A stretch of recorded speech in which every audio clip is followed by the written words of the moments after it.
chapitre 7 de l'évangile de Luc, nous lirons à partir du verset 11. Il dit, le jour suivant, Jésus alla dans une ville appelée Naïn. Ses disciples et une grande foule faisaient route avec lui. Lorsqu'il fit près de la porte de la ville, voici, on portait en terre un mort, fils unique de sa mère, qui était veuve, et il y avait avec elle beaucoup de gens de la ville. Pouvez-vous imaginer? Elle était veuve, et maintenant son fils unique était mort. Et les gens le transportaient pour aller l'enterrer. Le verset 13 dit, « Le Seigneur l'ayant vu fut ému de compassion pour elle et lui dit, « Ne pleure pas. » Comment peux-tu demander à une femme qui a perdu son mari et qui a perdu son fils de ne pas pleurer? Quand le Seigneur dit de ne pas pleurer, il est sur le point de faire quelque chose. Amen. Maintenant, regardons la suite. Verset 14, il dit, « Il s'approcha et toucha le cercueil. Ceux qui le portaient s'arrêtèrent. Il dit, « Jeune homme, je te le dis, lève-toi. » Gloire à Dieu. Il parle à l'homme qui était mort. Dieu a dit à Ézéchiel de prophétiser aux eaux. Maintenant, Jésus parle à un mort. Il dit, « Jeune homme, je te le dis, lève-toi. » Hé! Jésus ne vous inspire-t-il pas? Ça, c'est remarquable. Le verset 15 dit, « Et le mort s'assit et se mit à parler. » Jésus le rendit à sa mère. Oh, ça c'est ce que j'aime. Regardez le verset 16. Tous furent saisis de crainte et ils glorifiaient Dieu, disons, un grand prophète apparut parmi nous et Dieu a visité son peuple. Ils ont dit que le grand prophète est venu. Pourquoi? Parce que l'homme a parlé, il a parlé à un mort et le mort l'a entendu et s'est levé. Il doit être un prophète. Tout le monde a couru en ville dire qu'il y a un prophète dans la ville. Le verset 17 dit, « Cette parole sur Jésus se répandit dans toute la Judée et dans tout le pays d'alentour. » Gloire à Dieu. Alléluia, gloire à Dieu. Oh, ils ont dit que le grand prophète est parmi nous. Dans les derniers jours, il dit que Dieu répandrait son esprit sur toute chair. Et vos fils et vos filles prophétiseront. Et Pierre a dit que ce jour est venu. Alléluia. Ce jour est venu. Imaginez quelle nouvelle. Il parle aux Juifs. Il le savait quand Moïse a dit que tout le peuple de Dieu prophétiserait. Ils l'ont su quand Joël a dit, dans les derniers jours, Dieu répandrait son esprit sur toute chair. Vos fils et vos filles prophétiseront. Tout le monde va prophétiser. Alléluia. Juste là, dans votre maison, vous prophétisez. Juste à votre travail, vous prophétisez. Vous prononcez des paroles de pouvoir. Et maintenant, Pierre dit que c'est arrivé. C'est le jour. Tout le monde prophétiserait.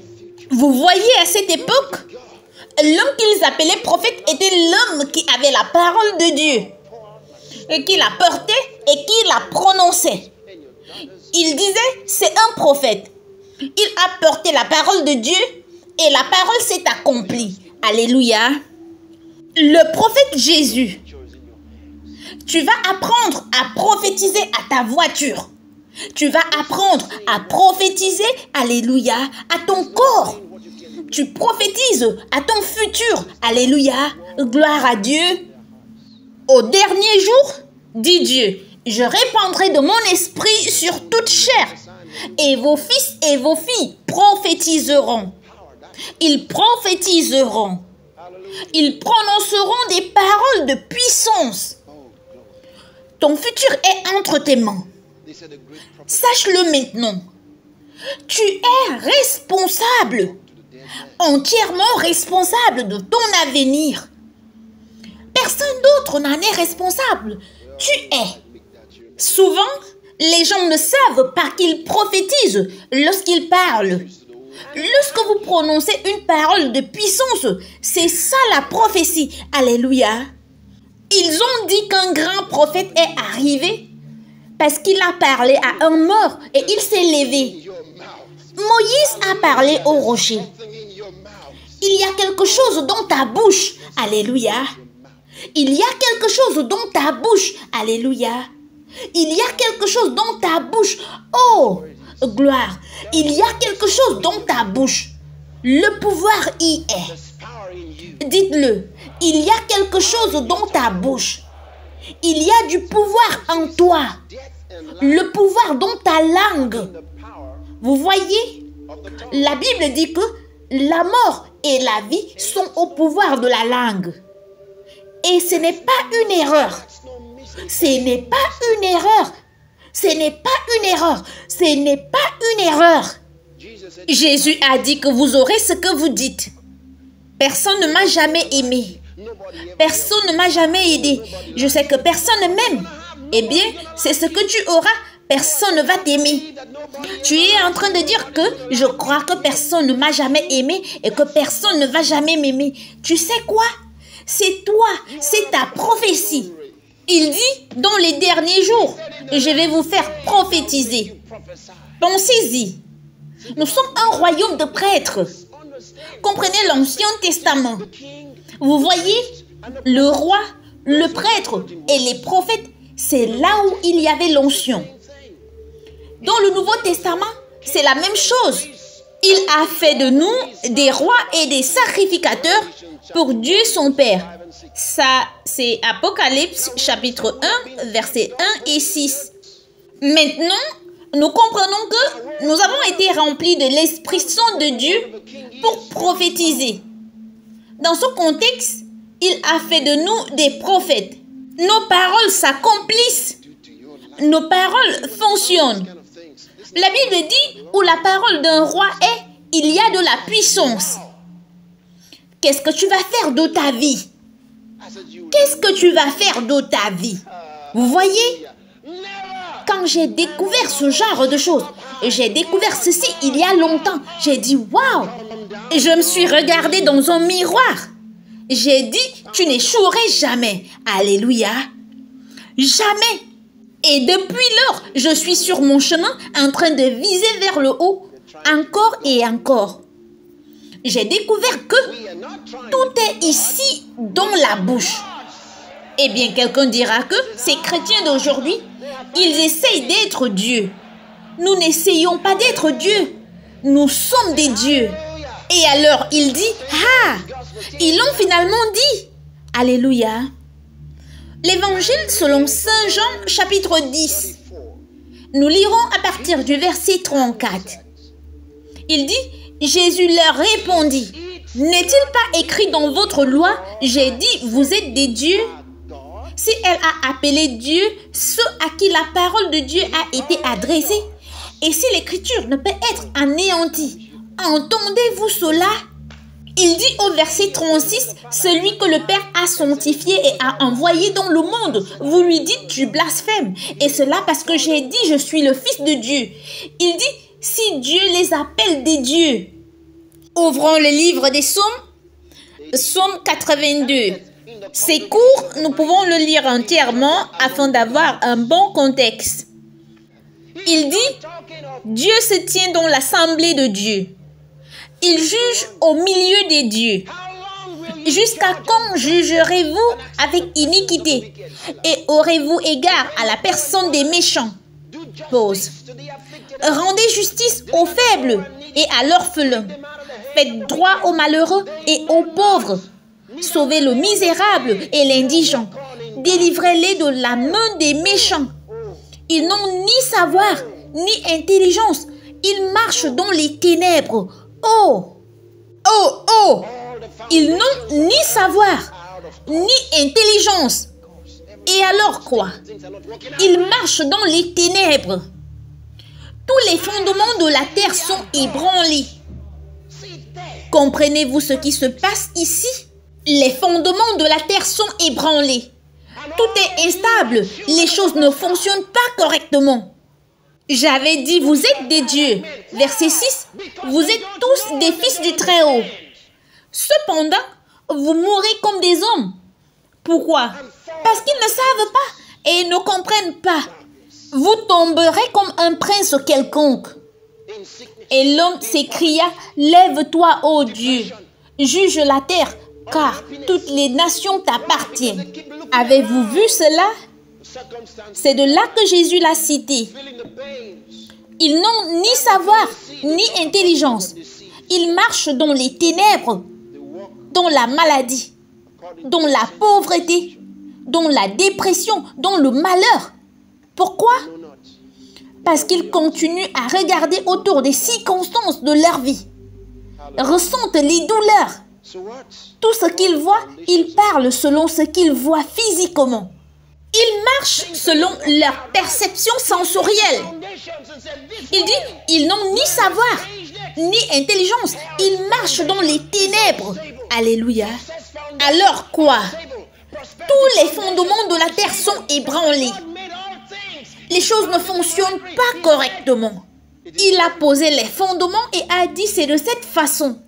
Mais l'homme a tout changé. Les fondements de la santé sont instables. Les fondements du succès, instables. Les fondements de la prospérité, instables. Mais quand Dieu a créé toutes choses, il les a créées correctement et il a dit c'est très bon. Comment se fait-il que ce ne soit pas très bon? Quelqu'un regarde son avenir, il dit tout est sombre, ce n'est pas très bon. Tu vas chercher les rapports médicaux, le docteur te les donne, ce n'est pas très bon. Tu regardes ta vie financière, ce n'est pas très bon. Qu'est-ce qui t'arrive? Dieu dit qu'ils n'ont ni savoir, ni intelligence. Tous les fondements de la terre sont ébranlés. Ce n'est pas Dieu qui les a maudits. Il dit, j'avais dit, vous êtes des dieux. Oh, alléluia. Gloire à Dieu. Quand vous reconnaîtrez ce truc, vous direz, merci mon Dieu. Je ne serai jamais pauvre. Je ne serai jamais un échec. Je suis un succès. Je suis vainqueur. Je suis en bonne santé au nom de Jésus. Et quelqu'un dit, eh bien, je ne crois pas à ça. Ouais, je peux voir que tu ne crois pas à ça. Vous souvenez-vous? Vous savez, vous n'avez pas besoin de chercher loin pour savoir qui croit et qui ne croit pas. Mon frère, peu importe comment vous commencez dans la vie, quand vous saisissez cette chose, ne la lâchez pas. Il y a des gens qui viennent et qui disent, de nos jours, de nombreux prédicateurs arrivent et prêchent la prospérité. Ce message de prospérité ne fonctionne pas. Taisez-vous, monsieur. Si vous n'en savez pas grand-chose, fermez votre bouche. Quand nous parlons de pauvreté, personne n'en parle. Mais maintenant que nous parlons de grandeur, ils se plaignent. Quelqu'un dit, si vous voulez avoir le don de guérison, vous devez expérimenter la maladie dans votre vie. Eh bien, je ne crois pas cela. Dieu n'a pas dit cela. Je n'ai jamais été pauvre. Il n'y a jamais eu de moment où j'ai eu besoin de nourriture et je n'en ai pas eu. Je n'ai pas ce genre de témoignage, frère. Vous savez, la façon dont certaines personnes nous donnent leur témoignage. Frère, en fait, quand j'étais dans le monde, j'étais le pire pécheur. J'ai tué, j'ai volé, j'ai détruit, j'ai tout détruit. J'étais le pire pécheur de ma rue. Ils rendent ceux d'entre nous qui ne sont pas nécessairement devenus des voleurs ou quelque chose d'autre sous-estimer notre salut. Mon frère, vous n'avez pas besoin d'aller en enfer pour naître de nouveau. Alléluia. J'ai grandi en suivant mon père à l'église. C'est ainsi que j'ai grandi. Cela ne voudrait pas dire que mon salut est inférieur à la norme. De quoi parlez-vous? Si vous étiez le pire des pécheurs, Dieu merci, la quantité des péchés n'est pas ce qui compte. Ce qui compte, c'est votre reconnaissance de la grandeur du salut. Alléluia. Tous les fondements de la terre sont ébranlés. Que dit Dieu? J'avais dit que vous êtes des dieux. Vous pouvez dire Amen? Alors, maintenant, Il dit, à cause du péché, à cause du mal et des choses qui se passent en ce moment, il nous a envoyé son esprit. Il dit, allez et prophétisez. Prophétisez. Nous n'avons aucune raison d'échouer. L'échec est exclu. Jusqu'à ce que vous ayez cette mentalité. Écoutez, quand je parle de mentalité, je parle de mentalité spirituelle. Je ne sais pas comment dire cela, mais il ne s'agit pas seulement de votre tête. Vous voyez, la Bible parle de sens spirituel. Amen. Il y a un nouveau type de pensée. La prière n'est pas la seule façon de les obtenir. Ce n'est pas seulement en priant Dieu de vous les donner que vous les aurez. Vous étudiez la parole de Dieu. La parole de Dieu changera votre façon de penser. Oh, par la connaissance, le juste sera délivré. Par la connaissance. Par la connaissance. Il est temps que nous prophétisions aux hommes dans les hôpitaux. Au lieu qu'ils comptent leurs jours jusqu'à la mort, vous leur dites que nous ne te laisserons pas mourir. Tu sors d'ici au nom de Jésus. Tu sors d'ici au nom de Jésus.